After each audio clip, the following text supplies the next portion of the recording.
Bismillahirrahmanirrahim. Assalamualaikum warahmatullahi wabarakatuh. Kembali lagi di channel saya. Pada video kali ini kita akan membahas soal wawancara P3K Guru tahun 2023.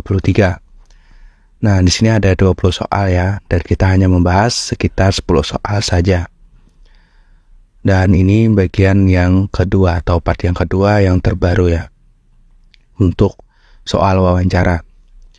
Soal yang pertama, jika atasan menyuruh Anda untuk melakukan suatu tugas kerja yang berat dan menuntut kemampuan tinggi, sikap Anda adalah mengerjakan tugas demi sedikit sehingga selesai meskipun memakan lebih banyak waktu, mencari cara untuk menyelesaikan tugas tersebut secepat mungkin agar selesai tepat waktu, bekerja dengan teratur dan terorganisir sehingga kemajuan penyelesaian tugas selalu terpantau, meminta bantuan rekan lain yang lebih mengerti cara menyelesaikan tugas tersebut, memberikan tugas tersebut pada rekan lebih senior karena tugas tersebut sangat penting untuk selesai tepat waktu.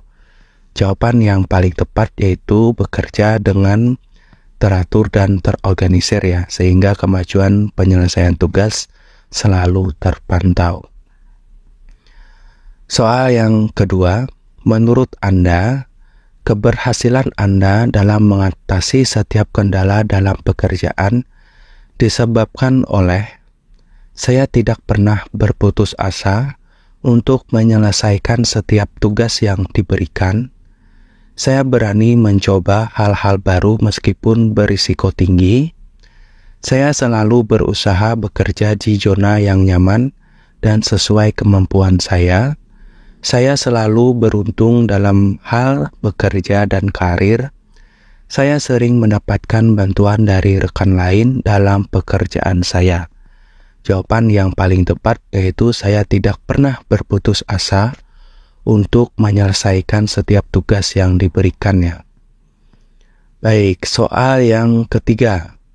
Menurut Anda, alasan utama yang menyebabkan seseorang kehilangan kesempatan untuk maju dan berkembang adalah ketakutan pada apa yang mungkin terjadi di masa depan, menunda-nunda suatu pekerjaan, memiliki lebih dari satu tujuan dalam bekerja, lebih suka bekerja dengan cara lama dan situasi yang dikenal, menunggu bantuan dan kesempatan yang muncul dari pihak lain. Jawaban yang paling tepat adalah takutannya pada apa yang mungkin terjadi di masa depan. Baik, soal yang keempat. Jika Anda dihadapkan pada suatu permasalahan yang memerlukan konsentrasi tinggi, biasanya Anda akan mudah teralihkan jika gangguan tersebut terus muncul dan menyukai pekerjaan hal yang sebelum lebih fokus bekerja. Sulit teralihkan pada hal lain jika masalah yang dihadapi belum mendapatkan solusi. Mudah teralihkan pada gangguan yang muncul meskipun hanya sedikit saja, masih tetap fokus pada masalah yang dikerjakan. Bidang gangguan yang muncul tidak signifikan. Mudah menyerah jika masalah yang dikerjakan terlalu sulit diselesaikan. Jawaban yang paling tepat yaitu sulit teralihkan pada hal lain jika masalah yang dihadapi belum mendapatkan solusi. Baik, soal yang kelima. Jika Anda melakukan sesuatu pelanggaran yang tidak diketahui orang lain, biasanya Anda rasakan adalah tidak memikirkan terlalu dalam agar tidak berpengaruh pada pekerjaan saya, merasa tenang karena pelanggaran yang saya lakukan mungkin tidak terlalu besar, merasa bersalah dan melakukan refleksi pada diri saya, merasa malu dan berusaha menyembunyikan dari rekan lain, merasa takut sepanjang waktu sehingga ingin menjauhkan diri dari rekan lain. Jawaban yang paling tepat yaitu merasa bersalah dan melakukan refleksi pada diri saya sendiri ya. Soal yang keenam, Menurut Anda, apa yang akan terjadi pada Anda setelah 10 tahun diangkat menjadi seorang ASN? Masih menjadi pelaksana di unit kerja saya saat ini, sudah bekerja di bidang lain yang saya minati, menjadi tenaga ahli atau pejabat struktural di unit kerja saya, menjadi pelaksana di unit kerja lain yang saya minati, tidak dapat saya bayangkan karena masa depan adalah hal yang sulit diprediksi. Jawaban yang paling tepat yaitu menjadi tenaga ahli atau pejabat struktural di unit kerja saya ya. Oke, soal yang ke-7. Jika Anda harus bekerja di bawah arahan seorang atasan, manakah pertanyaan berikut ini yang menunjukkan sifat atasan yang Anda sukai ya? Memiliki disiplin tinggi dan selalu meminta bawahan untuk menunggu keputusan yang diambilnya sebelum memulai suatu pekerjaan, memberikan petunjuk yang jelas dan detail atas setiap pekerjaan yang diberikan, mendelegasikan sebagian wewenangnya pada bawahan, memberikan bantuan sesuai kebutuhan dan mendukung bawahan untuk menuntaskan pekerjaan secara mandiri, selalu meminta saran dan ide dari bawahan untuk setiap pekerjaan yang akan dilakukan. Jawaban yang paling tepat adalah mendelegasikan sebagian wewenangnya pada bawahannya. Baik, soal yang ke-8.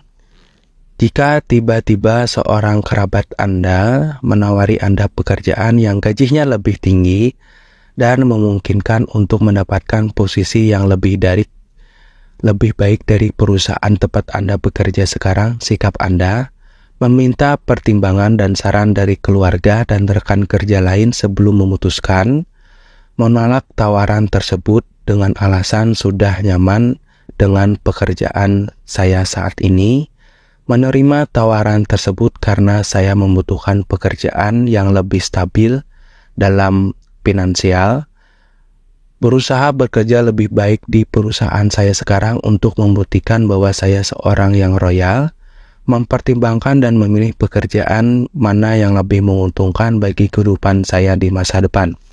Jawaban yang paling tepat yaitu mempertimbangkan dan memilih pekerjaan mana yang lebih menguntungkan bagi kehidupan saya di masa depan. Soal yang ke-9, apa motivasi terbesar Anda untuk menjadi seorang ASN? Menjadi ASN adalah harapan dan cita-cita orang tua saya sejak kecil, mengembangkan kualitas diri agar menjadi ASN yang profesional. ASN dikenal memiliki reputasi yang profesional dan memiliki relasi yang luas. Saya ingin mendapatkan tempat untuk membangun karir saya. Menjadi ASN merupakan capaian terbesar sehingga dapat meninggalkan zona nyaman sebelumnya. Jawaban yang paling tepat yaitu mengembangkan kualitas diri agar menjadi ASN yang profesional ya. Baik, soal yang ke-10.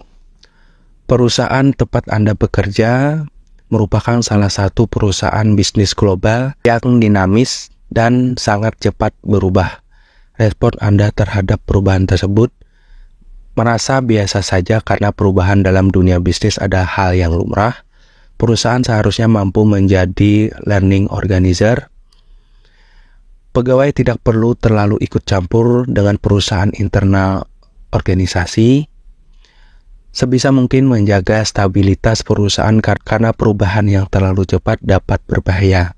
Setiap orang sebaiknya tidak terburu-buru beradaptasi dengan perubahan yang muncul. Jawaban yang paling tepat yaitu perusahaan seharusnya mampu menjadi learning organization-nya. Baik, untuk soal yang ke-11 dan selanjutnya silakan Bapak Ibu pelajari sendiri. Untuk filenya silakan hubungi saya di Telegram atau WhatsApp saya. Semoga bermanfaat untuk soal wawancara P3K Guru tahun 2023. Terima kasih dan Assalamualaikum warahmatullahi wabarakatuh.